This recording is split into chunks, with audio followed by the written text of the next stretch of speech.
سامعین گرامی قدر، کائنات آدم و عالم میں آپ دنیا جہان میں جا کے دیکھ لیجئے، بات گالی سے شروع ہوئی تھی، پھر کچھ عرصہ گولی پہ رکی رہی۔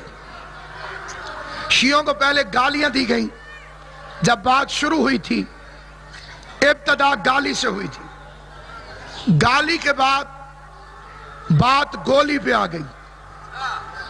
جس کے پاس دلیل نہیں ہوتی وہ گالی دیتا ہے، اور جب گالیاں ختم ہو گئیں پھر گولیاں شروع ہو گئیں، پھر گولیوں سے ٹھنڈ نہ پڑی، پھر خود کش دھماکے شروع ہو گئے۔ کوئی غیرت مند ان بے غیرتوں سے پوچھے میں تھوڑا سا خون ماتم میں نکالوں تو حرام ہے؟ توجہ ہے یا نہیں؟ ہاتھ سے بھی لو۔ میں اگر اپنے بدن سے لازم تھوڑا سا بلیڈ مار کے خون نکالوں تو حرام ہے، اور تم اپنے بدن کو پھاڑ دو تو شہید ہو۔ تم قتل کر کے بھی میرے مولا نے، امیر المومنین نے 19 رمضان کو ایک ضرب ماری تھی۔ کچھ بندے سمجھ رہے ہوں گے کہ شاید میں فکرہ اوپر نیچے کر گیا ہوں، ضرب تو مولا علی کو لگی تھی، نہیں، ایک ضرب امیر المومنین نے بھی چلائی تھی۔ ادھر قاتل کی تلوار لگی، ادھر علی نے فرمایا فزت برب الکعبہ، رب کعبہ کی قسم میں کامیاب ہو گیا۔ علی نے تو فیصلہ کر دیا تھا تم قتل کر کے بھی ناکام رہو گے، ہم قتل ہو کے بھی کامیاب رہے۔ سامعین گرامی، یہ کچھ حضرات کی خاموشی، کچھ حضرات کی گھبراہٹ اجنبیت نہیں ہے۔ 1400 سال سے میرا مذہب تلوار کے اوپر چلتا ہوا، کمینوں کا مقابلہ کرتا ہوا، وحشیوں کے ساتھ ساتھ مقابلہ کرتا ہوا آج تک پہنچا ہے۔ اگر کوئی سمجھتا ہے کہ امام کے ظہور سے پہلے مکمل امن ہو جائے گا تو وہ خوش فہمی میں مبتلا ہے۔ اگر کوئی سمجھتا ہے کہ امن ہو جائے، یہ چوری کھانے والوں کا مذہب نہیں، یہ حلوہ خور قوم کا مذہب نہیں، یہ حجرے میں تبلیغیں کرنے والوں کا مذہب نہیں۔ تم کربلا سے زیادہ خطرناک حالات پیدا نہیں کر سکتے، اور اس کوفہ جدید میں مصلحت کی شپر اٹھا کر اس قوم کو شیرازہ بکھیرنے والے لوگ صرف اس بنیادی بات پر آپ حضرات کی توجہ چاہ کے میں آپ حضرات سے اجازت لے رہا ہوں۔ آپ ایک ایسے دور میں زندہ ہیں جو ظہور امام سے قریب تر ہے۔ اس میں امتحان بڑھتے چلے جائیں گے۔ اس میں دو طرح کے لوگ ہیں، ایک وہ جو خود بھی غیرت سے نابلد ہیں اور بے غیرتی کی گولیاں تقسیم بھی کرتے ہیں۔ اس کی ابتدائی سٹیج وہی ہے۔ علامہ صاحب آپ اپنے پیروں کا ذکر کیجئے گا، ہمارے پیروں کا ذکر کوئی کم ہے جو ہم ان کا ذکر کریں؟ وہ تو پلیت ہیں، ہمارا منبر پاک ہے۔ میں نے کہا جب قرآن جیسی پاک کتاب میں فرعون جیسے پلیت کا نام آ سکتا ہے، اللہ سے پوچھو خالی آدم کا ذکر کرتا، شیطان کا ذکر کیوں کیا؟ خالی ابراہیم کا ذکر کرتا، نمرود کا ذکر کیوں کیا؟ یہ منافقت کی پہلی کلاس ہے۔ جب تک منافقت ختم نہیں ہوگی شجاعت نہیں آئے گی۔ یہ امام کا قول ہے کہ جہاں منافقت نہیں ہوتی وہاں شجاعت ہوتی ہے۔ پہلی بات۔ دوسری بات جسے عرض کرنا ضروری سمجھتا ہوں، قوم کو پہلے تقسیم کرنے کی سازش کی جا رہی ہے۔ وہ قوم جس کی پہچان ہی علی کی ولایت ہو، اس کے علاوہ اگر کوئی اپنی اور کوئی پہچان سمجھتا ہے تو وہ ثابت نہیں کر سکتا۔ آپ کی اکلوتی پہچان ہے ولایت علی ابن ابی طالب۔ پہلا جھگڑا اسی میں پیدا کیا گیا تاکہ منتشر کر دیا جائے، پھر ماتم کے خلاف فتویٰ تاکہ منتشر کر دیا جائے۔ مناوہ حملہ ہوا تھا، حملہ آوروں نے وردیاں پولیس کی پہنی ہوئی تھی۔ کم از کم ان بے غیرتوں کی بے غیرتی سے سمجھ جاؤ، سازشی جب اپنی صفوں میں داخل ہو تو وہ کپڑے ادھر والے پہن لیتا۔ مجھے نہیں پتا آپ کو میری بات سمجھ میں آئی ہے کہ نہیں آئی، کیونکہ باہر والے اپنے کپڑے پہنے گا تو پکڑا جائے گا۔ ان بے غیرتوں نے طریقہ یہ نکالا کہ اندر کی وردی پہنو تاکہ لوگ تمہیں اپنا سمجھیں۔ جو بھی مولوی امامہ پہن کر یا علی مدد کو بھونک رہا ہو، سمجھو دہشت گردوں کا ایجنٹ ہے، کپڑے تبدیل کر کے بیٹھو۔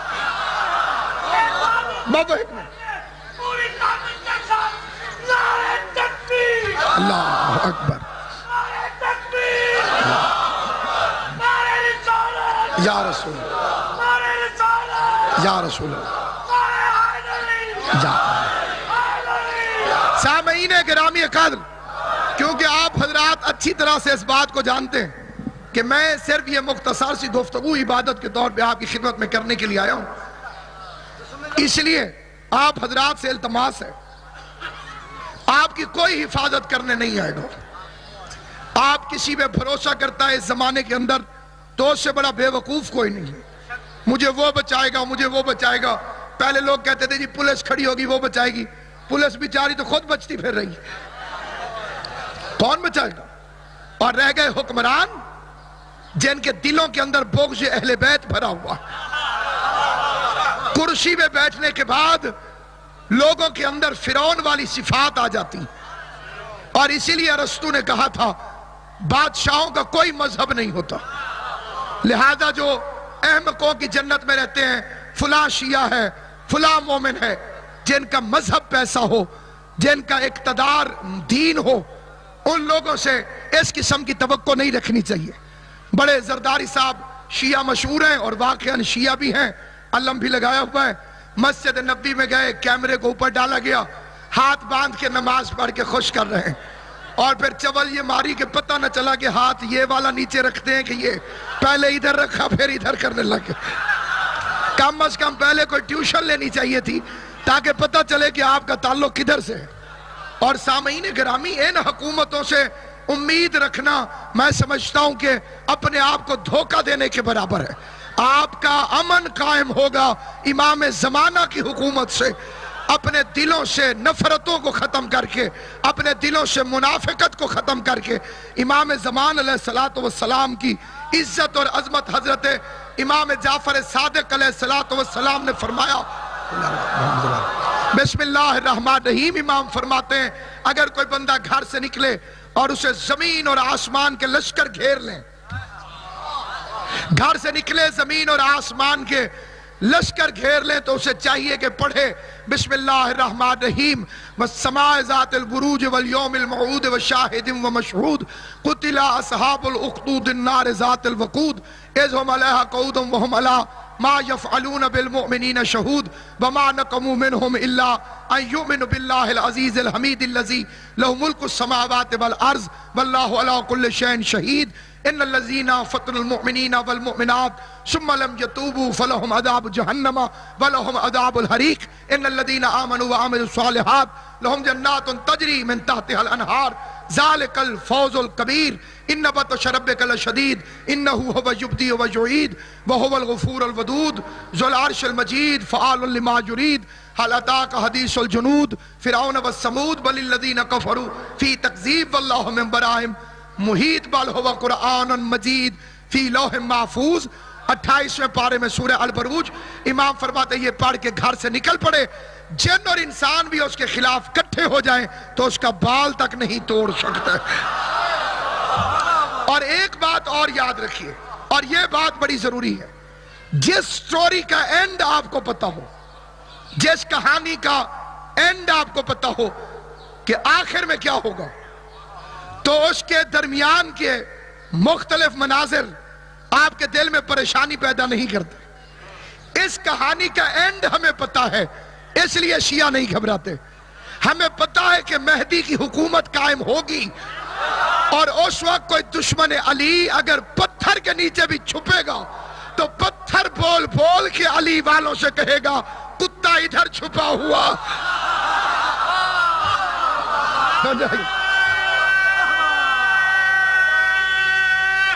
حیدری۔ ایک طبقہ یہ ہے جو خود بھی کوئی عمل نہیں کرنا چاہتا، اور دوسرا بھی اگر کوئی عمل کرنا چاہے تو اسے جہاں میں رہنے کا بس ایک یہی طریقہ ہے، ضمیر جاگ اٹھے تو اسے سلا دیجئے۔ ایک یہ طبقہ ہے۔ دوسرا طبقہ ہے جس کے اندر جوش ہے، جیسے ابھی میری ایک بہن بولی، ادھر سے ایک بھائی بھی بولا تھا کہ چلیے باہر روڈ پر۔ پھر جب کوئی غیرت کرتا ہے تو اس کا حشر کیا جاتا ہے غلام رضا نقوی کی طرح۔ اس قوم کے پاس غیرت کا یہی صلہ ہے۔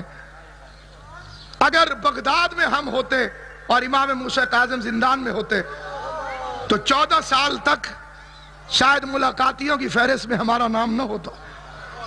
خالی عقیدت، خالی محبت، زبانی جمع خرچ فائدہ دینے والے نہیں ہیں۔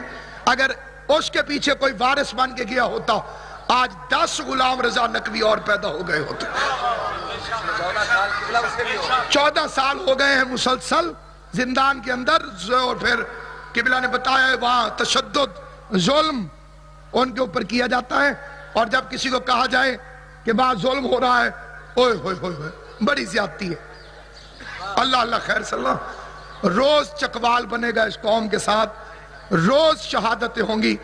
ہم اس دور میں زندہ ہیں کہ جس کے بارے میں ایک شاعر نے کہا تھا، ہوا ہی ایسی چلی ہے ہر ایک سوچتا ہے تمام شہر جلے ایک میرا گھر نہ جلے۔ مومن وہ ہے کہ جو اپنا آپ سمجھے میرے ساتھ ہوا ہے۔ کوئی اجتماعی دعا آپ کے سامنے کسی نے پیش کی ہو، ذرا سا کوئی آگے کی طرف چلے، تھوڑا سا کوئی قدم بڑھائے، اتنی خطرناک ہے قومیات، اتنی خطرناک ہے۔ علامہ وقار حسین نقوی صاحب تشریف فرمائیں، اور میرے سامنے شیخ صاحب بھی بیٹھے ہوئے ہیں۔ بند کمرے کے اندر 14 مومنین کے اندر میٹنگ ہوئی تھی اسی لاہور شہر کے اندر، 14 حضرات صرف اور صرف خفیہ میٹنگ رحمان پورے کے بارے میں۔ کسی نے کہا اتنے لاکھ جلوس نکالو، پیسے دوں گا۔ بی بی بند کر دے فون کو 1 منٹ، یہ زیادہ ضروری بات ہے جو ادھر ہو رہی ہے۔ میٹنگ ہو رہی ہے، میٹنگ کے اندر لوگوں نے اٹھ کے عطیات کا اعلان کیا، اور ایک مومن اٹھا، اس نے کہا میرے پاس پیسے نہیں ہیں، میرے 6 بیٹے ہیں، میں 2 بیٹے امام حسین کے نام پہ دیتا ہوں، انہیں لے جاؤ، انہیں امام حسین کے نام پہ قربان کر دو۔ قبلہ و کعبہ گواہ ہے۔ پھر 3 دن کے بعد سیکٹریٹ میں یہاں پہ خالد رانجھا اس وقت منسٹر تھا، مشرف کی نئی حکومت آئی تھی، حاج صاحب قبلہ، جس وقت ہم منسٹر کے آفس میں داخل ہوئے، پہلا فکرہ خالد رانجھا نے کہا وہ شیخ کدھر ہے جس نے 2 بیٹے چندے میں امام حسین کو دے دیے۔ اتنی خفیہ میٹنگ پہنچانے والے لوگ ہماری صفوں کے اندر موجود ہیں۔ اتنے خفیہ میٹنگ کے اندر ان بندوں کے نام قبلہ کی بھی آنکھوں کے سامنے ہے، میں بھی انگلیوں پہ گن سکتا ہوں۔ جب تک منافقت نہیں چھوڑی جائے گی اس وقت تک تمہارا تحفظ نہیں ہوگا۔ باقی رہ گئی مجلسیں، مجھے جناب سیدہ کے زخمی پہلو کی قسم، گھر سے نکلتے ہو تو علموں والا تمہارا پہرا دیتا ہوا چلتا۔ اس مجلس میں آتے ہوئے زندگی میں یہ اتنا بڑا مجمع، یہ ٹھاٹھے مارتا ہوا سمندر، آج صرف تمہارے پاس زبان نہیں ہے ورنہ سچ جتنا ہمارے پاس ہے۔ کل ایک لڑکی کے فوٹو ٹی وی پہ دکھائے جاتے رہے، تازیانے مارے ہیں اسے مولویوں نے، نہ اس کے باپ کا پتہ، نہ اس کے خاندان کا پتہ، نہ کسی کو یہ پتا ہے کہ بے گناہ ہے کہ مجرم۔